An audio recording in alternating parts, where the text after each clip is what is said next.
Wait, so if I'm currently playing as Amy, then who am I rescuing? Hello everyone and welcome back.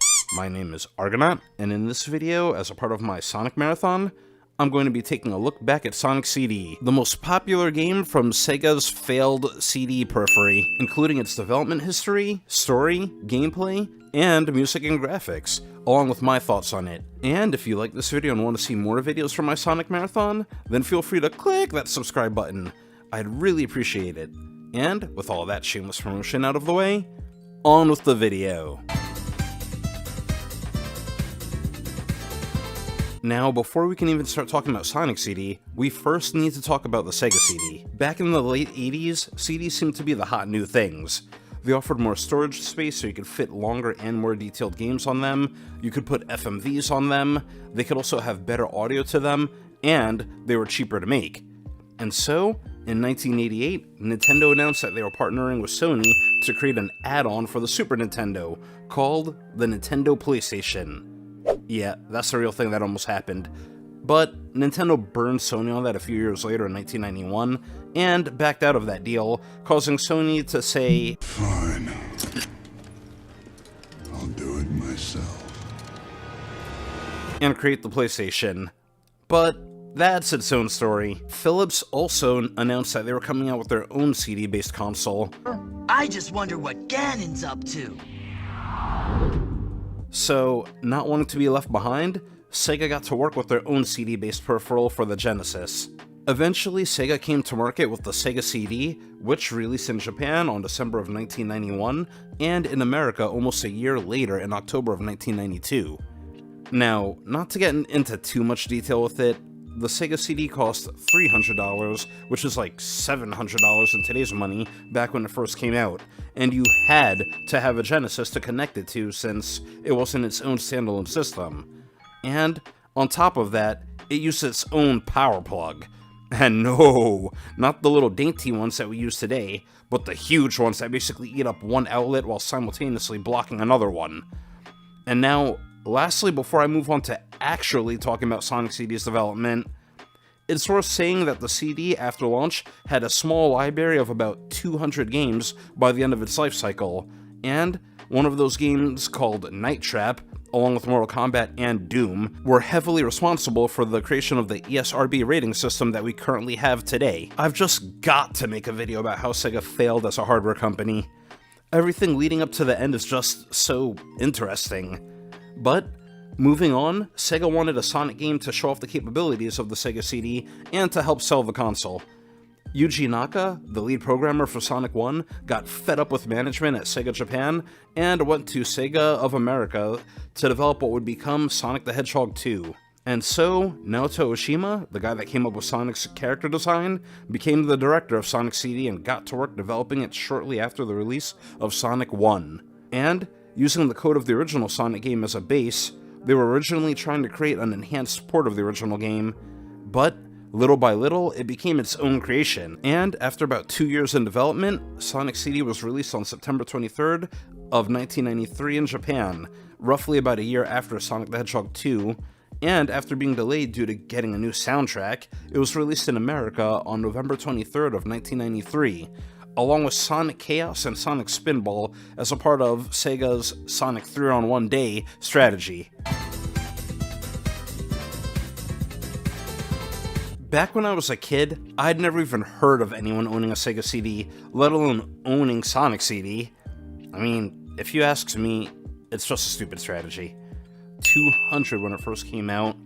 Now you're charging that same fanbase an extra $300 for an add-on? Kinda double dipping there a little bit, aren't we? But I wouldn't go on to hear about Sonic CD until about 2001 on GameSpot forums, with fans talking about how great a game it was. And when 2004 came around and I got the Sonic Mega Collection Plus, imagine my surprise and heartbreak when Sonic CD wasn't on it. Like, it's not the main reason I wanted the collection, but when you have something called Sonic Mega Collection Plus, I kinda thought it'd be there. But yet it was on the Sonic Gems collection, which came out about a year later, for the GameCube. From what I've been able to research, it seems like Sega was having a lot of trouble porting Sonic CD, and I'm willing to bet that them doing it for the Sonic Gems collection probably would have been the last we would have seen of Sonic CD on consoles, hence the name of this video. That is, until a fan modder named Christian Whitehead was able to remaster Sonic CD with his own retro engine, and in 2009, Sega commissioned him to make an official remaster of the game for them, which was officially released in 2012 for modern consoles at the time, and for Steam, and on Android and iOS. And after finally getting my hands on the game back in 2012, I remember straight up falling in love with the game. The music, the level design, the unique concepts that other Sonic games didn't have. But before I get ahead of myself on that, let's move on to talking about the gameplay and story of the game, shall we? Before I start talking about the story, I just want to say, it seems that as of Sonic Origins, which Sega officially released, they consider Sonic CD to happen after Sonic 1, but before Sonic 2, instead of in its own self-contained story. Which is funny, seeing how Sonic CD came out a whole year after Sonic 2, but, moving on, the story for Sonic CD is kinda simple. Once a year, a small planet called the Little Planet appears, and this time around, Robotnik has chained it up and proceeds to go there with his robot army to conquer the planet and find the Time Stones. Just like the name implies, they're stones that let you travel through time. Sonic, who's also in the area to explore Little Planet, sees this and heads onward to stop Robotnik's plans. Little does he know, he was also followed by a girl named Amy Rose, a Sonic fangirl with a crush on him who was able to use her tarot cards to predict that she'd meet him there. Unfortunately, right after meeting him, she gets captured by Robotnik's new creation, Metal Sonic.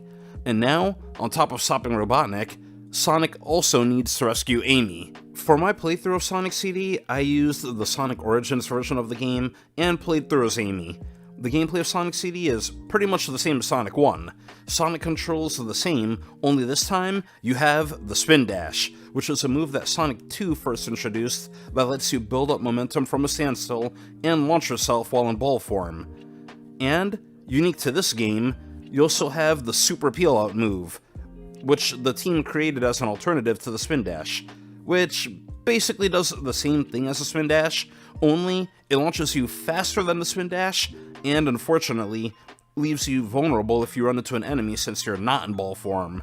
I found myself barely using the Super Peel Out, although it looks cooler, but I'd rather have the safety of the Spin Dash, and level-wise, there are 7 acts, each with 3 zones that you run through while avoiding traps and enemies as you make your way to the goal. Only this time around, you can time travel.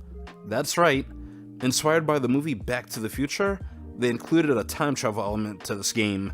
As you go through levels, you'll occasionally see posts that say past or future, and if you run past one of them and build up enough speed without being stopped, you'll teleport through time.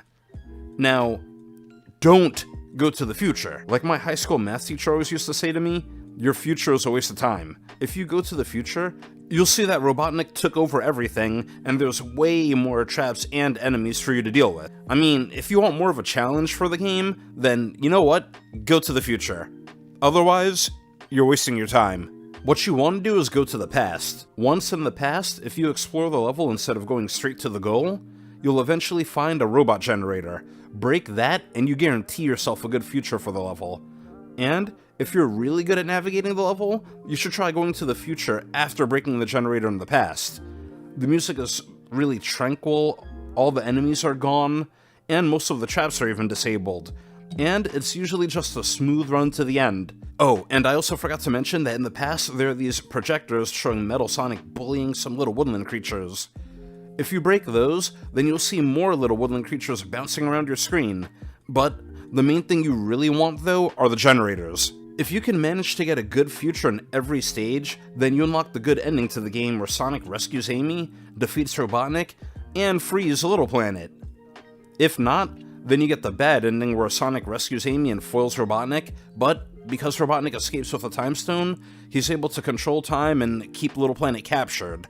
Now, if you think getting a good ending to every level is too much, you can also get a good ending to the game by getting all 7 time stones from the special stages. Just like getting a Chaos Emerald from the first game, to get access to the special stages, you just need to finish the level with at least 50 rings and jump into the giant ring at the end of the level. But Unlike the special stages of the first game, you have to run around in a 3D area to find and destroy a certain number of UFOs before time runs out. Once you do, you get a time stone. Obtain all 7 time stones and you automatically get the good ending for the game, and you'll always get a good future for any level onward. Now, I'm gonna be real here. I preferred these stages way more than the ones from Sonic 1 and Sonic 2. It didn't have that fatal flaw of Tails running into mines every couple of seconds in the half-pipe, although you don't have as many chances to access the special stage as you do in Sonic 2. And it also didn't feel as out of your control or as out of place as the one from Sonic 1 with the maze. Although I should mention that in this one, if you dip your toe in the water for even a fraction of a second, you automatically lose 10 seconds of time. But I still find it to be more forgiving than other special stages, especially since whenever you're low on time, there'll be a UFO that basically stays still, that when hit, extends your time by about 30 seconds. I love that this game gives you a second way to get the good ending, because at the beginning, doing the time traveling isn't that bad, but some of the later levels, especially Wacky Workbench, would be a nightmare to comb through. But lastly, let's move on to the bosses. At the end of every third act, depending on whether you got good futures in the prior stages or not, you'll either be in a good future or the present when you fight the boss. Not like it makes a difference, but it's cool that they set up the game like that. These bosses are even more laughable than the ones from the first game, and they go down in 3 hits instead of 8 like the one from the first game. The main notable boss fight is the race against Metal Sonic. This is the thing I heard about on all the forums as a kid, and I also feel like, besides Amy, this is the main thing to survive from Sonic CD. But actually doing the fight? I felt like it was alright. Honestly, it was a little bit annoying with all the inclines constantly killing my momentum, just to get hit from behind by Metal Sonic, and then get blown away by Robotnik before I could fully recover. And I know this isn't a fair comparison, but I prefer how they did this fight in Sonic Generations way more than this game. Okay, but now, let's move on to the music and graphics of the game. Although I'm playing a remaster, I think the graphics of this game look pretty good. There's a lot more vibrant colors going on in the background, and there's way more effects and whatnot happening on screen, like with the whole time travel effect. And actually, when you think about just how many stages are in this game, like, okay, there are 7 zones, each with 3 acts. For Acts 1 and 2, you have 4 different versions of the level, and for Act 3, you have 2 different versions. So already, that's technically 56 different stages, not counting the boss levels or special stages, that they managed to fit in this game. The first game definitely couldn't have fit all that in, and a major thing that this game has are these cool FMV scenes that were actually produced by Toei Animation, the same studio responsible for making Dragon Ball Z. I honestly wish we could have gotten an animated series or something that used this animation of Sonic again, because, like, I actually love these, especially the one with Metal Sonic and Sonic racing during the end credits. I love that one. And now for the music of the game, Sonic CD has 2 different soundtracks, a Japanese one and an English one. I'm going to say from now, I've never fully played with the English soundtrack. I've tried many a time, but I can never seem to make it past the first zone with it. Now I'm sure it has its own fan base, and I'm sure it isn't bad, but... Well, you can't play music with a piece of paper! Hooray! Hooray! That was great, Squidward. All those wrong notes you play made it sound more original. What? I didn't play any wrong note. Yeah, see, you're playing it like this. When ordinarily it goes like this. I'm partial to doing it in the key of A minor myself.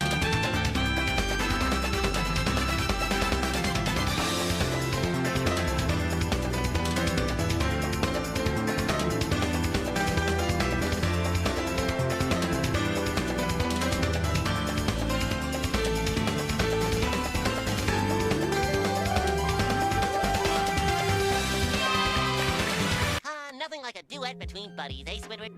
I just love the Japanese track so damn much. Like, this absolutely has to be my favorite soundtrack out of all the classic Sonic games. Maybe even out of all the Sonic games in general. I have the album saved on my Spotify, and I can pretty much listen to any track from this game at any time. with my favorite track easily being the one for Quartz Quadrant, and it's also just so cool that you hear a different version of each track depending on whether you're in the past, where it sounds like they play a simpler version of it, a bad future, where it sounds like they play a faster, more intense version of the music, or a good future, where it sounds like a more tranquil, softer version of the music. I find it to be such a shame that only Stardust Speedway is the only track that seems to really live on from this game. I even went to a Sonic Symphony last year, and they skipped right over Sonic CD, which is, again, just such a shame. But now, let's see how the game did after it released.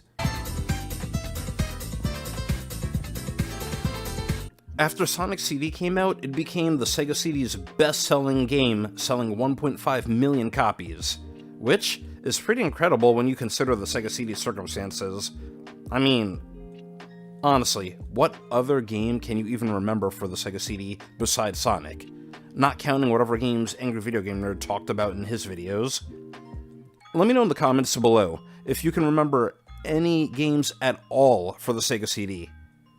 But Sonic CD was even inspiration for a Sonic OVA that came out in 1996. And this game also introduced both Metal Sonic and Amy, characters that are both still used to this day. And I mean, just look at Metal Sonic's design. The classic series had like 3 different Metal Sonics, but this is the one that stuck. And I like how in Sonic CD, Amy was simply just a girl with a crush meeting her hero. While I am happy that they made her a mainstay of the franchise, in the early 2000s, they just turned her character into this person that basically stalked Sonic. I mean, she was originally supposed to be the Minnie to his Mickey, and that's what they did with her? But, hey, it seems like Sega's being better with what they do with her nowadays. They may have decided that her and Sonic will never be together in the games, but at least she's becoming her own character. They even brought back her tarot cards and Frontiers. Not to mention, she seems to be becoming more and more playable lately. While at one point, it looked like this game was going to be lost and forgotten, thanks to Christian Whitehead remastering it, it's now pretty much available anywhere now. When I first played this game back in 2012, I loved it. It had a unique gameplay that gave the player way more replayability than any of the other classic Sonic games, and it instantly became my favorite one out of the classic Sonic games. Another cool thing that they put in the game was, if you let it idle for at least 3 minutes, Sonic would get fed up and leave, and you would get an instant game over no matter how many lives you had. But playing it now, while I still really enjoy this game and liked what they tried to do with the time travel mechanic, unless you know the levels really well, it was actually kind of hard to build up enough speed to travel through time. And if you go fast enough but fail at the last second, you then lose the ability to travel through time and have to go find another signpost in the level. And on the flip side of that coin, there were points when I was in the past and I would accidentally touch a signpost for the future, and I would have to force myself to go slow so I wouldn't accidentally build up enough speed to accidentally travel to the future, which ended up killing my pacing kind of a lot. In conclusion, while I still like Sonic CD, and it'll always hold a special place in my heart, it's not without its flaws. I'm sure now that it probably won't be my favorite of the classic Sonic games anymore, although it will still always have the best music of the classic games for me. But I'm forever thankful that it wasn't lost to time and that it got remastered, and that Sega seems to be treating it right up there with the classic trilogy, instead of like the middle red-headed stepchild that didn't belong. And those are my thoughts on Sonic CD. Did you agree with me? Did you disagree? What were your thoughts about Sonic CD? Let me know in the comment section down below. I'd love to hear from you. And with that being said, we're going to continue our Sonic Marathon by moving on to Sonic the Hedgehog 2, the true sequel to the first game. I hope to see you there. And with that, thanks so much for watching, and I'll see you all next time.